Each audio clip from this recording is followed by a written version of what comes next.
For today's video mga farmer, magandang araw, magandang buhay mga farmer.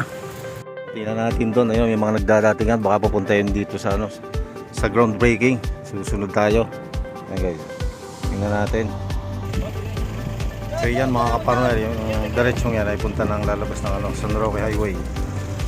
Ito naman yung papasok doon sa groundbreaking ng bagong hospital ng Rosario guys. Ayan o. Ayan yung new market natin. Ayan si Consial Alvin. Punta kaya tayo doon. Makiusyoso tayo guys. Tingnan natin kung saan. Bali yan o. Doon tayo nagkaring sa way ng pa San Roque. Tapos parang palikod na ito ng new market na ginagawa. So dito pa tayo. Para mga more or less 1 kilometer daw yung pupuntahan natin. Let's go. O ayun, nakatatanaw na natin. Doon pala sa bandaro, no? Tingnan natin kung pwede tayo mag video doon. So yun yung new market. Bali likod pala siya. O, tama, pailayan ng new market. Ayun, marami yung nagagawa ng mga barracks, may tindahan. Siguro barracks to, mga construction worker yung ginagawa. At doon siguro ang groundbreaking sa kabila. Ayan o. Daming tao. Yan natin.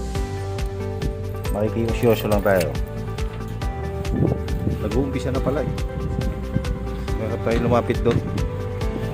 Dito lang tayo siguro sa Bukana. Ano? Nag-uumpisa na. Ayos na. Karsada. Oo, ay doon nga daw dami. Oh. Oo. Gagawin din ako karsada din eh. Okay. Saan ang labar? Doon daw eh. Ah, San Miguel. Dito pala yun. Saan ka Miss Dini o Miss Bini? Kaya. Iya. Wala pala sa Santa Cruz. Yung pala Santa Cruz pa din ito. Oo, Santa Cruz na ito. Lupang ito. Hindi, sa Choklaro ito. Claro. Ah, kay Claro. Oo. Sinabi. Castilla.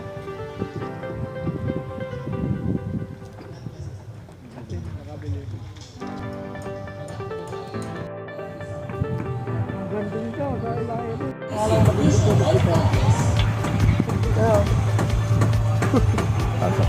Digi ang Garcia Himero na dingin yung ospital na. Oo, sa ilalim, Castilla. Bago, Barangay Castillo.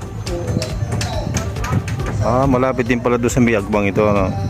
Doon sa may Sapa. Oo. Yan, sapa na yan. Kapan yun. Kawayan mo.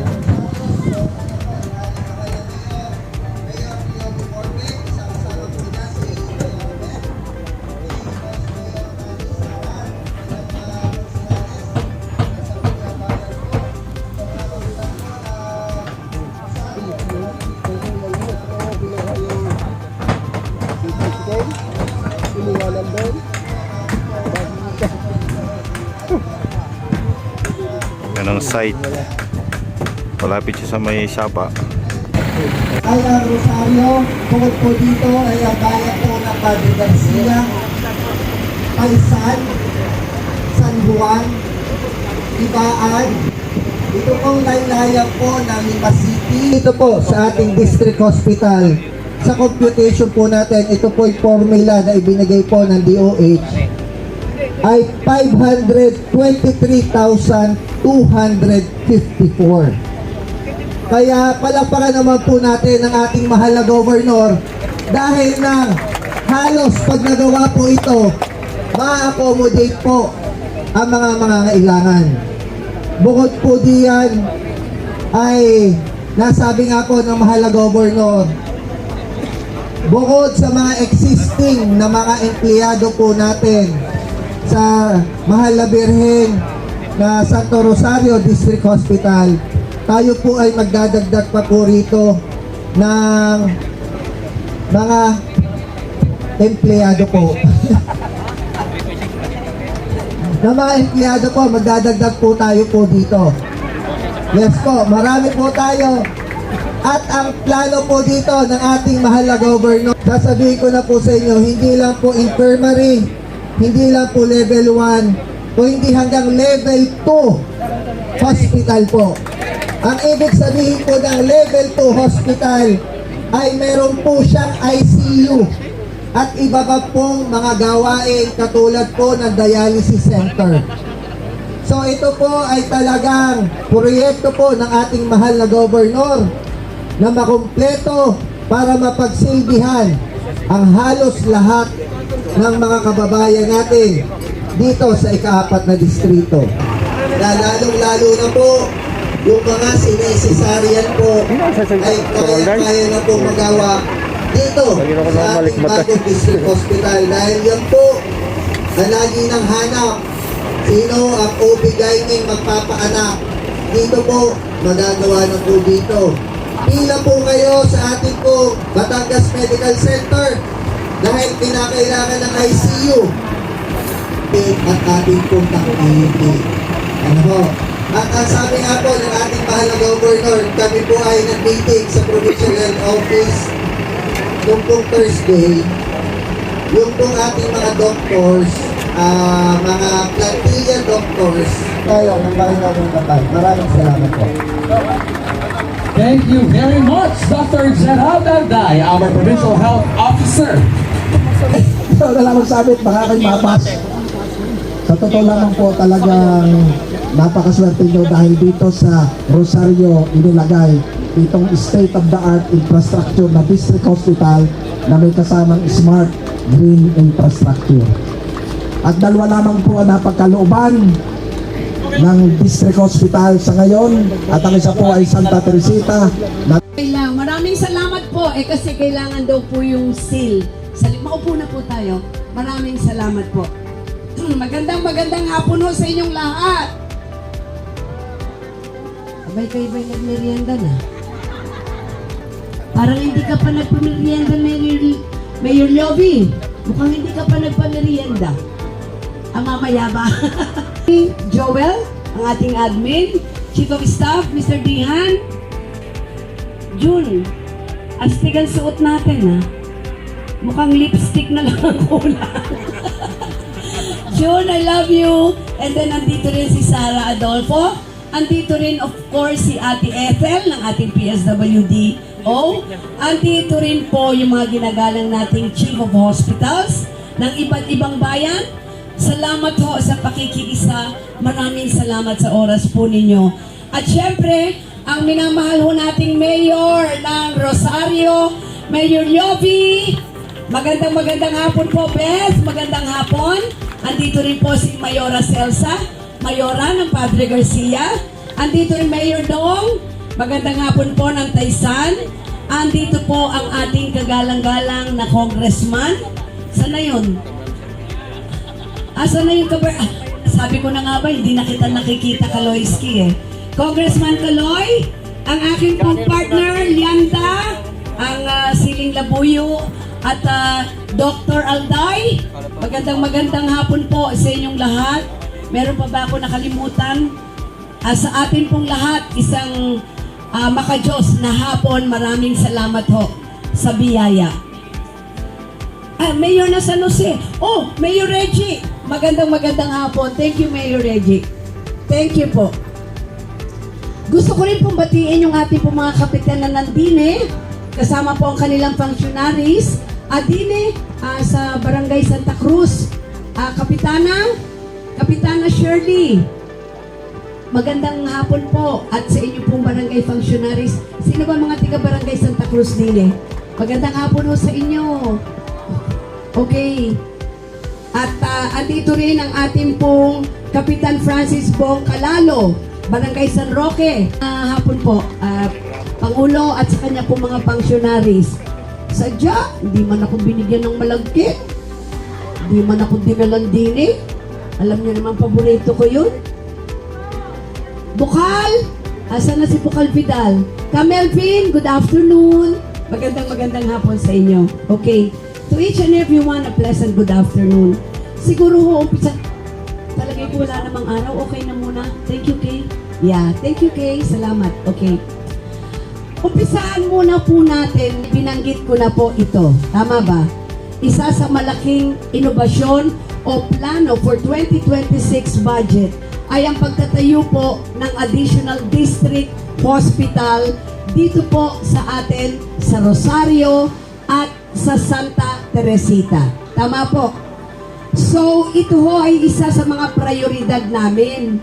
Sabi nga po ng aming minamahal na Engineer Dudoy, noong pinag-uusapan itong planong ito, Mayor Yovi, sabi, ilang kailangan ma-revive natin ang mga district hospitals kasi wala na rin ang Laurel, bagsak na.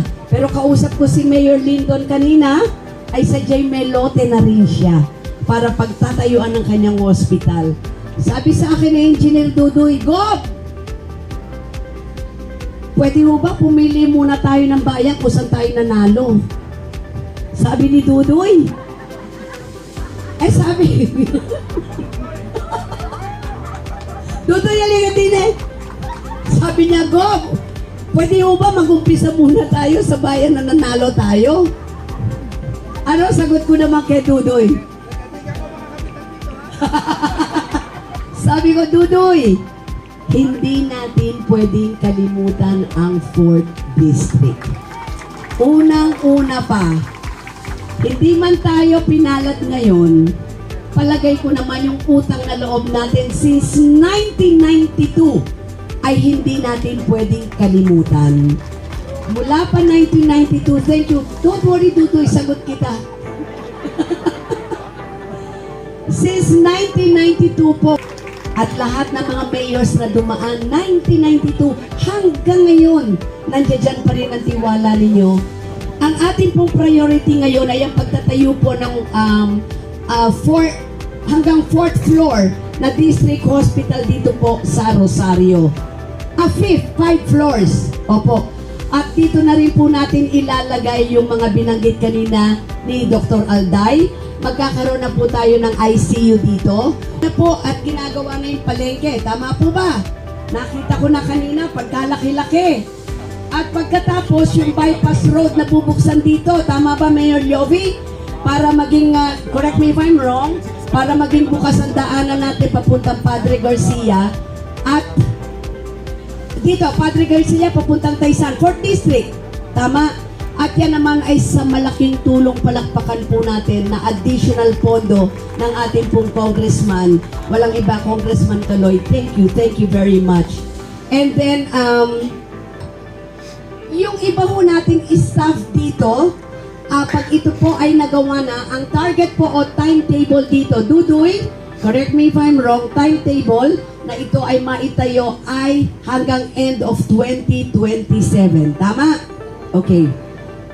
Okay, yung ating pong luma na district hospital dito, ang gagawin po natin pag ito'y naitayo na, ay yung ating staff doon, mga doctors doon, staff ay ililipat po natin dito. Pero sa totoo lang, sa laki nito, kukulangin pa ang manpower. Because we are not talking about the building. Madali magtayo ng building, tama po ba? Ang mahirap gawin ay yung tamang serbisyo na ibibigay sa mamamayang Batanggenyo. So with all the facilities, magkakaroon din tayong dialysis center dito. With all the facilities at gagawin po natin dito, we will make sure po na maging dapat po ay tama rin ang ating manpower sa loob ng hospital. Kaya bukod sa ililipat po natin mga medical mga nagsisilbing pang medical dito, ay mag-hire pa tayo para mas madagdagan pa ho ang mga doktor at nurses na tutulong sa pangangailangang pangkalusugan ng ating mga mamamayan. Maliwanag ho ba? Pero, para po sa inyong kaalaman din, hindi naman masasayang yung dati nating district hospital.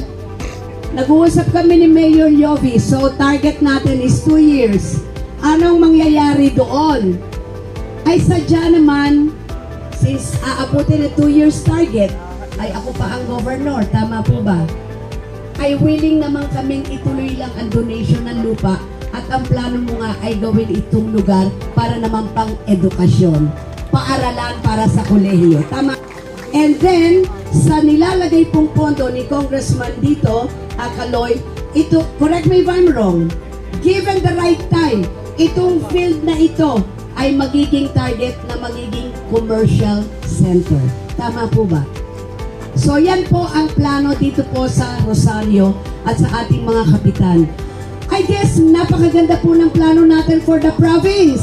Pagkatapos itong groundbreaking natin, within the week, mag-groundbreaking din po kami sa Santa Teresita. Ito'y wala sa schedule ko, Mayor Yovi. Nagda-departmental visitation po ako. Pero nung napunta ako sa engineering department, sabi nila, Gov, baka pwede mo kaming maisingit.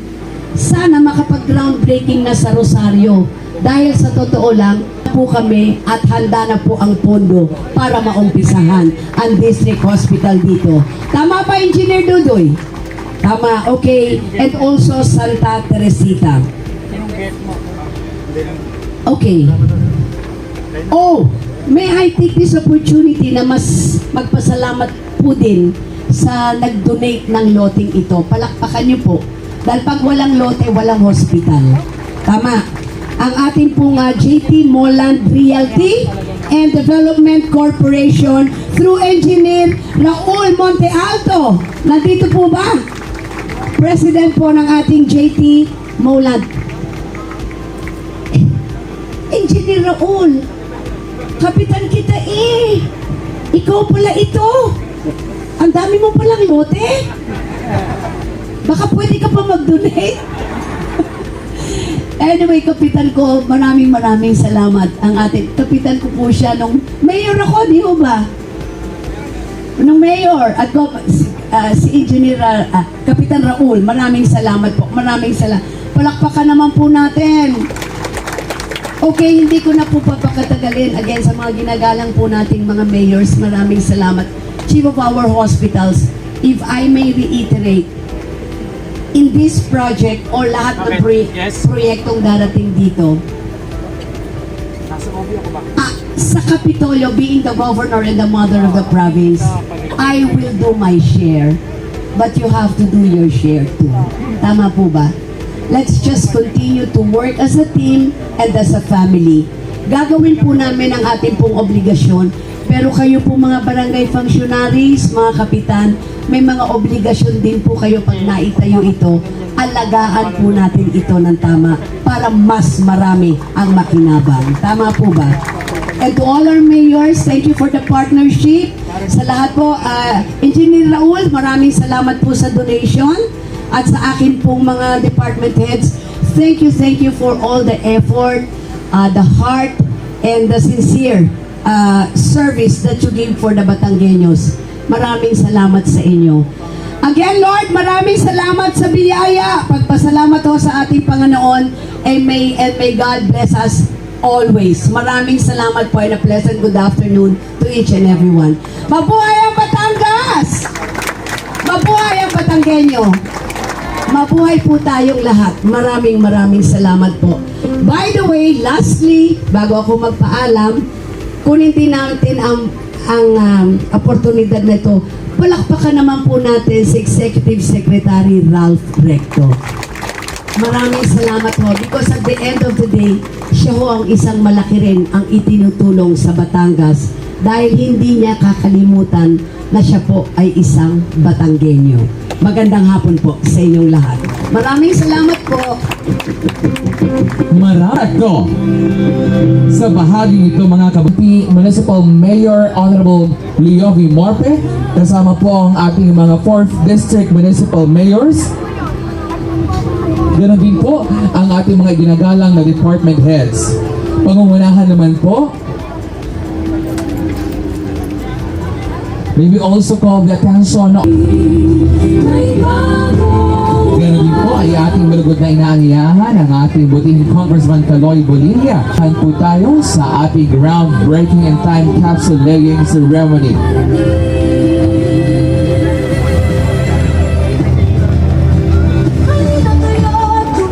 Ang groundbreaking ceremony at time capsule laying.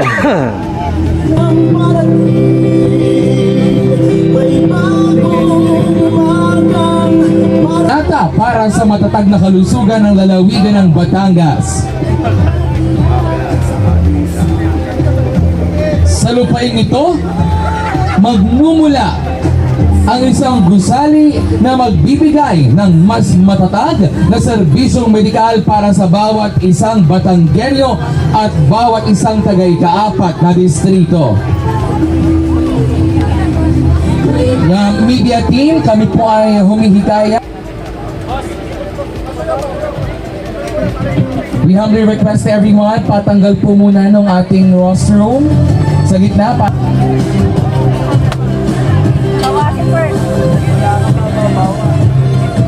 Kuya, makikitanggal na rin po muna nito. Thank you so much, sir. Na ito sa ika-4 na distrito. All eyes on the camera, patingin po kami ng inyong magagandang ngiti. Isang tagumpay para sa lalawigan ng Batangas ang pagkakaroon ng pinakabagong district hospital.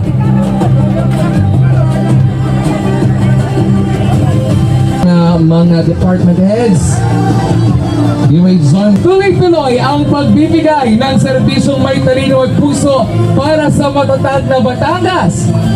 Mabuhay po ang bayan ng Rosario, mabuhay ang ika-4 ng distrito, at mabuhay ang matatag na lalawigan ng Batangas. Isa pa lamang po ito sa mga katuparan ng pangako ng matatag na Batangas para sa bawat isang Batanggenyo.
Alright, isa pang mabilis ang photo opportunity.